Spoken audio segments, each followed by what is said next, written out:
Coach, c'est nous. C'est la partie qui va conclure juste avant les questions-réponses cette émission. D'habitude, le coach, c'est nous. Il y a 1, 2, 3 hésitations. Voilà, il y a des choix tactiques. Est-ce qu'on met Ocampos ou est-ce qu'on met Zambo, comme disait Romain. Voilà. Mais là, il y a vraiment des choix à tous les postes quasiment, sauf peut-être Yohan Pelé, évidemment, puisque Steve Mandanda sera trop court pour ce match à Braga. Je vous rappelle aussi que Braga nous en avait passé 3 quand on était allé chez eux.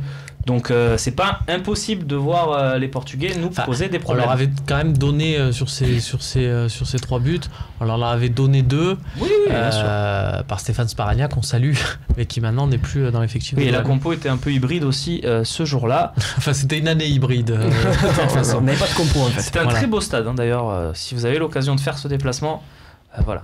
Tu prends à chaque fois parce que tu nous l'as dit quand même beaucoup sur le talk.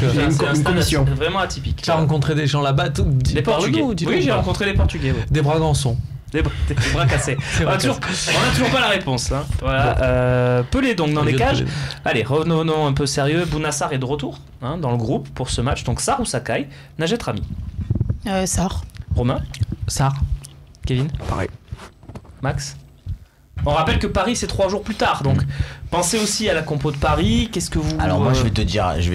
Moi je mettrais Sakai à Paris. Pardon. Non mais moi aussi je mettrais Sakai à Paris et moi je mettrais Sakai là aussi, mais j'aurais mis Sakai et Sarr. Donc j'aurais mis les deux en fait. Tu le mets à gauche Sakai, c'est ça? Non, j'aurais mis Sakai à arrière droit et plus haut parce qu'après je veux pas utiliser Thauvin plus haut. Donc d'accord, c'est parce que tu gardes et tu vas mettre Indy. Voilà, et je ne voyais pas et je vais mettre Indy en pointe. Donc c'est pour ça que... t'aurais utilisé Sarr à son poste originel, mais en même temps, vu que tu veux pas prendre de but, je me dis maintenant qu'il sait défendre aussi, le couloir droit, au moins il est bloqué quoi. Mais après, c'est... Voilà. Ça vous séduit cette idée de Maxence ou pas pour le coach? C'est mettre Sarr un ailier droit. Ouais. Si ça vous séduit, on peut partir là-dessus. Si vous me dites non, on part pas là-dessus. Moi non. Ok, Kevin. Mais je respecte. Beaucoup de respect dans ta proposition, mais... on part sur une compo défensive à Braga. Alors, non mais prends-le, on peut le prendre juste, parce que je veux pas convaincre, mais prends-le à l'envers, si on fait l'attaque, admettons. Tu veux commencer par l'attaque? Allez, on fait. Ouais, c'est pour ça. Ailier droit. Qui vous mettez ailier droit? Vous n'allez pas me dire Thauvin quand même. Alors non, on commence par la pointe. Qui vous mettez en pointe? Voilà. Germain ou NJ? Parce qu'il n'y a pas Mitro. Romain. Je démarrerai quand même avec Germain. Moi aussi. Ok. Kevin aussi. Pareil. Najet. Germain. Bon ben voilà. Germain aussi. Moi j'aurais mis Indy. Non, moi j'aurais mis Indy. C'est pour ça que tout est décalé forcément par rapport à ma logique. Quoi. Valère Germain en pointe, mais du coup tu peux mettre NJ.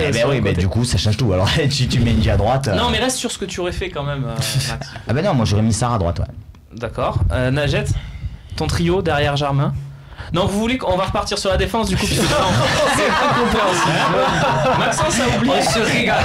Maxence il veut plus mettre Bounassar, maintenant il veut mettre NJ. Donc c'est bon, on repart sur la défense et on a dit Bounassar au poste d'arrière droit. La charnière centrale, est-ce que on fait jouer le cousin, Najet? Qu'est-ce qu'on fait?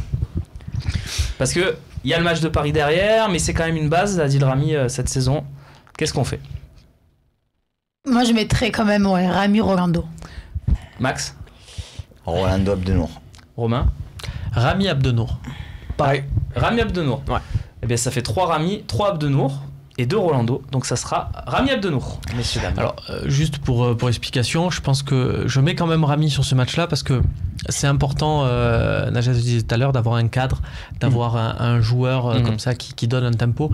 Et pour moi, un Rami, un Luis Gustavo, c'est des joueurs qui savent se gérer. C'est-à-dire que tu peux les aligner 60 matchs, ils savent être peinards. D'ailleurs, on le voit Luis Gustavo sur ses derniers matchs. Il sait bien être tranquille et compagnie, donc j'ai pas de souci à l'aligner là-dessus. Okay. Par contre, je me dis donner du temps de jeu à Abdenour, c'est nécessité, le concerner par cette rotation, c'est important. À gauche, donc Jordan Amavi qui souffle avant Paris ou Sakai du coup. Et Jordan Mavi qui souffle, mais depuis quand il a besoin de souffler Jordan Mavi, il a eu la c'est une machine. Je pose une question. C'est une machine. Les joueurs, ils ont besoin de temps de jeu justement pour... À ma vie, milieu de terrain, on joue à 2, on va après, faire la compétition classique. Par contre, comme le disait Max, en cours de partie, une fois que voilà, à l'heure de jeu, tu peux le sortir et mettre Sakai. Ton duo devant la défense. Luis Gustavo, et Boubacar Kamara. Oui, Kevin. Elle me l'a levé. Le même duo. J'allais dire Bouba Kamara, c'est pour ça. Ouais. Bouba Kamara avec Gustavo aussi. Ouais, je redonne du temps de jeu aussi à Bouba là-bas. Ouais. Dans des conditions idéales, c'est-à-dire avec Rami derrière lui, vous avec pas Luis souffler Gustavo alors, parce que là il y a Paris qui arrive 2 fois d'affilée.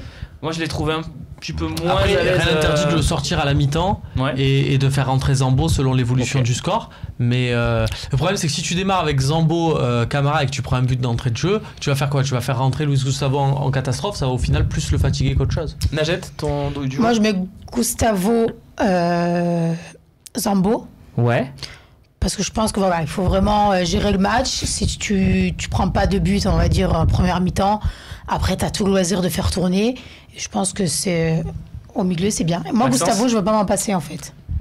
Mon avis, de toute façon, il importe Oui, peu. t'aurais pas mis Gustavo, toi? Mais moi, j'aurais pas mis Gustavo. Ouais. Mais bon, après. On est souvent d'accord. Hein. Après, en fait, ma logique, elle est pas. Parce que j'ai l'impression que on a beaucoup discuté sur beaucoup de matchs pour l'OM, la fatigue, etc.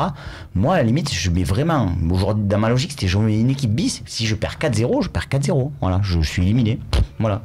Non. C'était moi, c'était ma logique. Et je me disais que tu avais quand même, avec mon équipe, 80% de chance de gagner.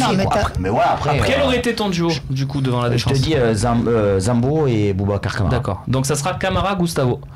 Messieurs, dames, pour ce match, pour votre compo. Qu'est-ce qu'il y a, Kevin? Non, je dis après, on est d'accord qu'on fait cette compo contre Braga, mais on est aussi en train de penser au match de Paris aussi, d'accord? Bien sûr. Donc, après, moi, je pars dans une logique que s'il n'y a pas de blessés ou autre, je pense que le 11 de départ qu'on a joué contre le Paris Saint-Germain, au Vélodrome à l'aller, je pense que Garcia va se repositionner dessus et sincèrement, dès maintenant, je pense que Sanson sort de l'équipe à Paris, je pense que Sanson ne jouera pas. Je pense qu'il mettra Ocampos dans le couloir et qu'il mettra Zambo et Gustavo à l'extérieur là-bas. Donc tu mets Sanson là. Là, Sanson, par contre, je le mets ici. Donc tu le mets avec qui? Ton trio, c'est quoi? Là, je mettrai Sanson, N'Ji et Ocampos à gauche. Parce que de toute façon, Ocampos, tu mets pas Maxime Lopez sur ce match-là non plus? On peut mettre Max aussi, non? Mais alors, du coup, ça veut dire que tu mets pas N'Ji. Tu mets Lopez, Sanson. On peut mettre Lopez, il a joué des fois aussi. Non, toi, tu mets qui? Il avait joué un peu, il avait fait un bon match contre Guimarães dans Toi, tu mets qui? Mon équipe. Oui. Là, je mettrais N'Ji, Sanson et Ocampos. Très bien. Romain.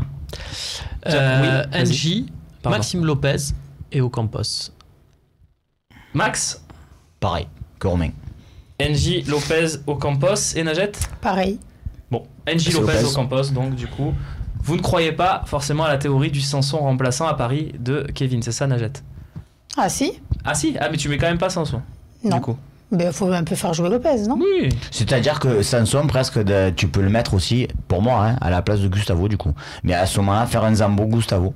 Un Zambo Sanson, pardon. Bon, il y a plein d'options, il y a compris. plein d'options. En tout cas, voilà, votre compo pour ce match, elle reste, malgré tout. C'est une belle équipe, hein? Voilà, elle reste très correcte. Appuyé sur ta défense type, hein. Voilà, appuyé sur une défense solide, avec Gustavo en plus devant, et des cadres comme Germain, comme Ocampos, pour animer l'animation offensive. Des joueurs comme Ocampos et Sarr se sont révélés cette année, donc c'est pour ça qu'on dit que c'est une belle équipe, parce que du coup, ça veut dire quand même par rapport à tous ceux qui critiquent, on va dire, le banc de l'Olympique de Marseille en disant il y a quand même pas de profondeur de banc, là en faisant cette équipe là tu leur donnes raison quand même, parce que du coup tu regardes, tu es quand même obligé d'aligner beaucoup de tes titulaires, parce que tu as vraiment peur que si tu les alignes pas, même avec 3 buts d'avance, même contre Braga, tu passes pas. Tiens, mais le banc, c'est pas non plus, enfin on n'a pas un banc de folie, il suffit que je le dis, mais si t'enlèves quelques joueurs cadres dans cette équipe, voilà, t'as des joueurs, tu dois pas les enlever. Oui, il y en a 2. Tovin, ça fait 3 pour moi. Ouais, Tovin. Ami, Gustavo, Tovin, il y a Mandanda aussi, parce que Pelé, moi, il me rassure moins.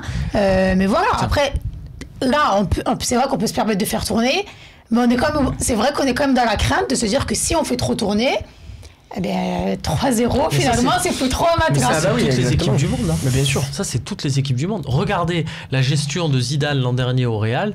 Ça tournait, mais sur. Voilà, c'était pas. Il changeait pas d'équipe du tout. Ouais, voilà. 4 joueurs à chaque fois. L'Atlético Madrid aussi, avec Simone, est sur le terrain comme ça. Puisqu'on a encore une petite minute avant les questions-réponses. Pour vous, est-ce que Bouna Sarr fait partie des titulaires désormais de Rudy Garcia? Parce que. Est-ce qu'il n'y a pas eu la bascule là avec Sakai? Parce qu'on voit que sur les derniers matchs importants, c'est quand même plutôt Bouna Sarr qui joue. Mais j'aurais envie de dire avec Sakai aussi, puisque Amavi était blessé. Mais quand Amavi est revenu, me semble. La question elle est très bonne, mais je me dis au niveau défensif, je mettrais quand même toujours un petit peu Sakai devant. Oui. Donc à Paris par exemple, Sakai. Mais par contre, les matchs qui vont suivre derrière, je mets ça. Ok, ouais. Moi, je pense que c'est le facteur fraîcheur qui détermine. Non, parce que Bouna Sarr, je sais pas si vous avez vu, il va au mondial. Hein. Comme annoncé il y a quelques semaines. Calme-toi, Tchad. Je te rappelle que l'année dernière, tu nous avais annoncé qu'on allait être 3ème devant Nice. J'ai annoncé que Metz allait faire une belle saison. Ils ont fait une belle saison l'année dernière. Voilà. Bah oui, 11ème. Ça marche des fois. Voilà, des fois ça marche. On verra pour Bouna. En tout cas, on lui souhaite. Pourquoi pas d'être dans la sélection. Ça serait le Pascal Chibonda de 2018. C'est ça, la surprise totale. La surprise. Voilà. Allez, on passe tout de suite aux questions-réponses.